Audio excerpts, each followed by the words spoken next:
Bonsai. Morning grinders. C3. Cobras. Miyagi-Dos. Eagle Fangs. Eagle Claws. And any and everybody else out there tuning in, telling a friend, having a good time. We're up to Wednesday. More than halfway through the month of May. Goodness, this year is just screaming by. Screaming like an eagle. Anyway, I'm going to get right to the devotion. Well, you know what? No, I'm not. I got to say, this is one of those mornings that it was hard to get up and get moving. Got up, went to the bathroom, let the dog out, lay on the couch, waiting for the dog to come back in because he likes to patrol the backyard looking for Black Bart and all his bandits or whatever it is he does in the backyard. So I lay on the couch, started dreaming. I was actually dreaming about making my pre-workout drink. Something tells me I need a vacation. But anyway, after letting him in, getting up, moving around, just slight lack of motivation this morning. But I do have the discipline to keep going. So here I am, walking on the lovely treadmill with the camera going and the devotional up. So today is an influence. It says a fresh look. The Lord doesn't see things the way you see them. People judge by outward appearance, but the Lord looks at the heart. 1 Samuel 16:7. So, and I think we've all heard this story. You know, you don't judge a book by its cover.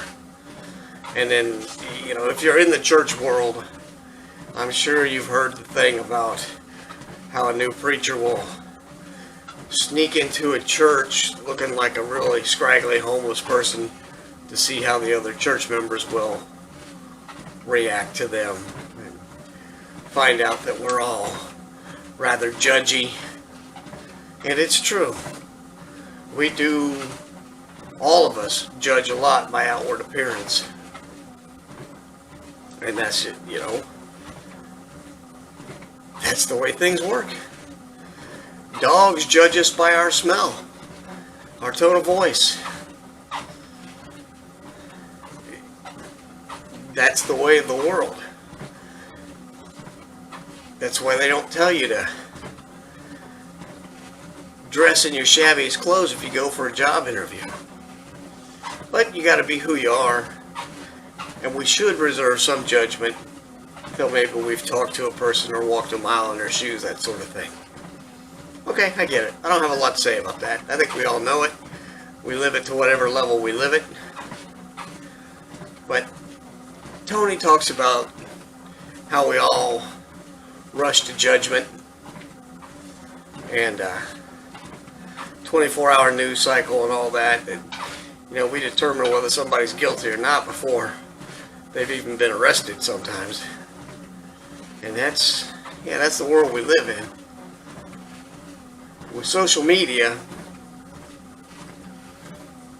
you know, we're really hurting people because you've got diggers that go out there whenever somebody's in the news for some reason, up for a position, award, whatever.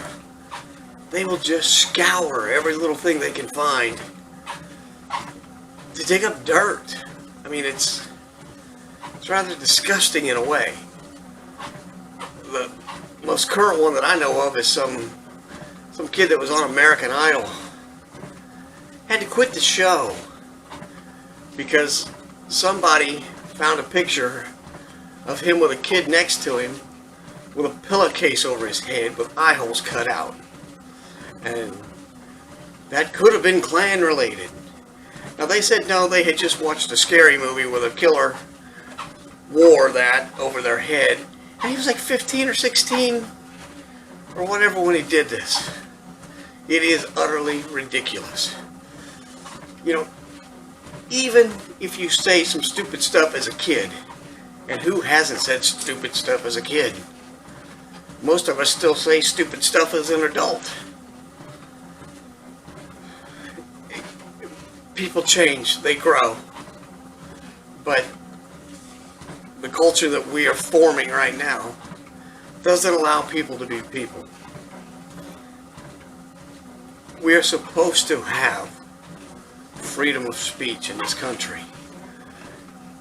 And on one hand we kind of do, because freedom of speech technically means you can't be held accountable by the government. But instead we have big tech companies that get to decide what's good and what's not good. And personally, I'm 100% against that. I don't care if Alex Jones is out there spreading crap. And I don't care if certain people watch that and listen to it and believe it. That's their thing. And if that causes them to vote a certain way, so be it. Censoring people, whether it's by big tech companies or by the general consensus, doesn't do you any favors. You do not have a right not to be offended.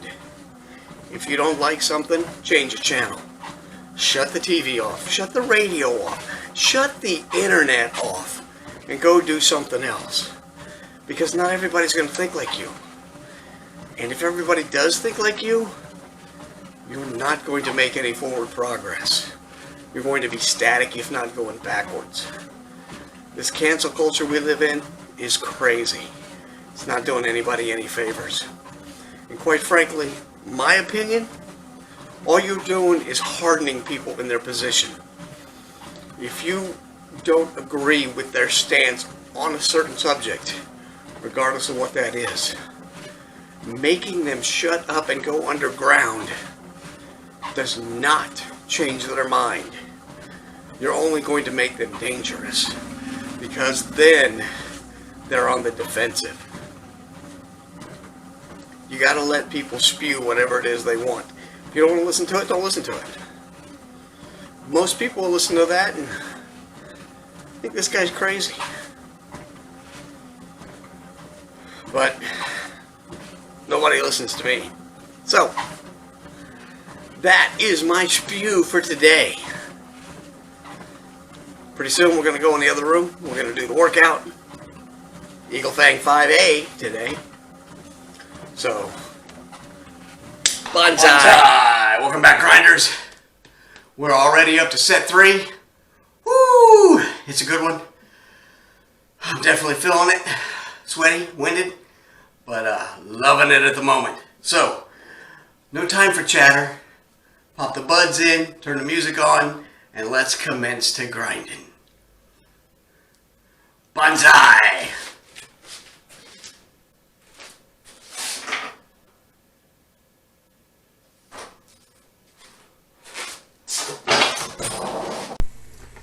And away we go, grinders. Up first is the Lat Pulldown. Of course, you know that's one of my favorites. Love the stretch I get on my arms, my back. It's a great pull. This is probably my absolute favorite to start with. Just warms the whole upper body up. And I think you get a great work from that. It's a great exercise. Now we're going to go into my not so favorite. Although I think it's important. It's one of the best compound lifts you can do for your body. I've just never felt that I'm very good at it. That's the deadlift. So normally I face the tonal, but can't really get the camera in there, so I face away from it. And what I try to do is just keep that bar right against my legs the whole time, so that I'm squatting down, picking up. Doesn't look like I'm squatting much in the video, but that's about as much as I can squat with this, because the bar does not go all the way to the floor. But then again, if I had a regular barbell with weights on it, it wouldn't go all the way to the floor either. So, but it's pretty good. I did more weight. I got a personal best on that set. And up next is the bench press, everybody's favorite. And I'm using my old Gold's Gym bench here because I can manipulate it. And I was trying to do something different, which I'll talk about in a minute. But this is just standard old bench press. And the first one is like, I can't hardly do it. You'll see here, I'll struggle. Come down, I can't hardly get it up. But then I get stronger. After the first one, I can push it. And I don't know if I do a few extra here or not, but my weight has gone up considerably, the amount I'm pushing. So I'm very happy with that. That's the one thing about the tonal, you know, it inches you up. Workout by workout, it inches you up. And it takes the guesswork out of it. So I had to get a drink here because between the deadlifts and the bench press, I'm a mite bit parched. So I had to get a drink.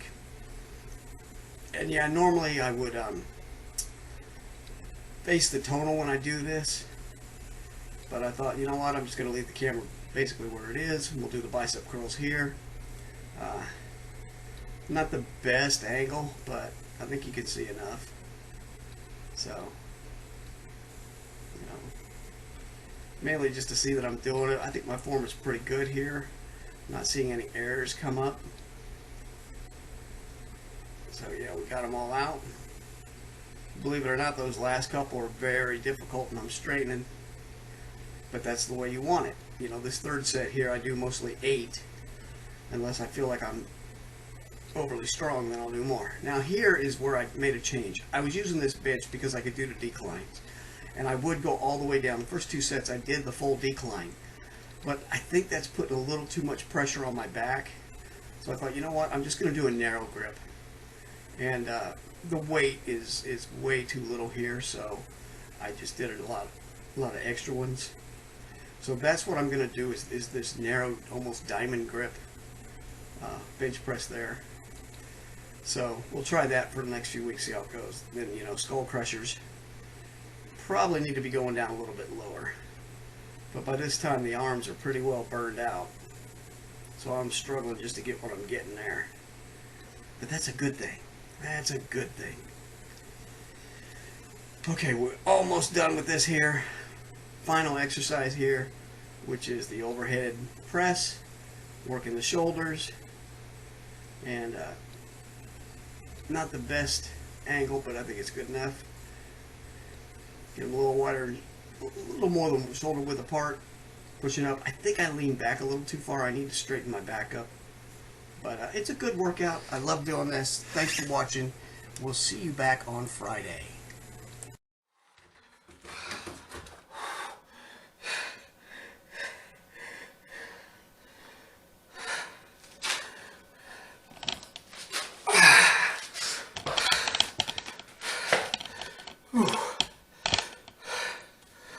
Let's tilt you up just a bit.